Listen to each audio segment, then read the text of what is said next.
Vaina chuan guitar lesson thar kan zir ho lenga vaina kan zir ho le tur chu TBC zai than puyan Jerusalem Zion khopui ti hlasakha guitar perdang kan zir ho wango hela hi original chord in karon play chuak mai anga bar chord lo hi karon sei le thawanga tian e in kan langa asanga e aniama b C sharp minor ka kan mangang chuan kepo hi fourth fret a kan vuanga original nena kan play mil thau du ni chuan C in kan la theya asanga F aniama G minor A minor akhadi maya chuan ti hen kan strumang pultanga top thlingin a kwal le hemi strumming pattern hi down up down up up down up ti kana kwalanga down up down up up down up oh nam zong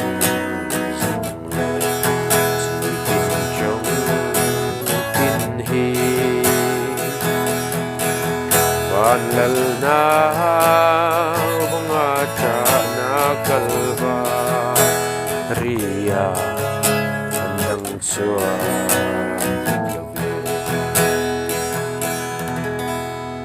ti khan kan strum mai anga sia kan lak po khan angai renga TBC anen ahlan nen play mil kher du ni chun ke po kha fourth fret a vuangai ti hen lo shadon ni sian lakhan chun ahlan nen karon play mil lenga he la po hi uluk tu ni lo ngai thale don ni van lal na van na kalvaria andam chua lo pe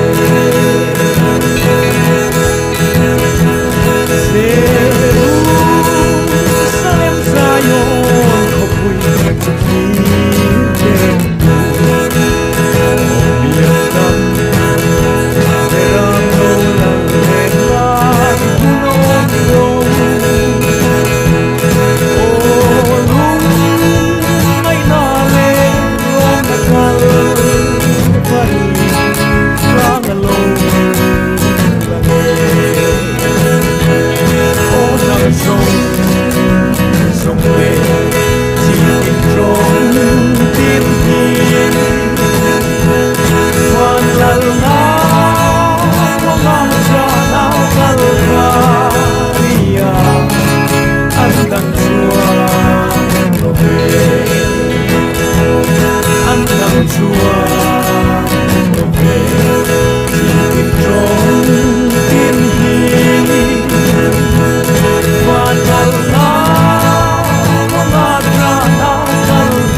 chuan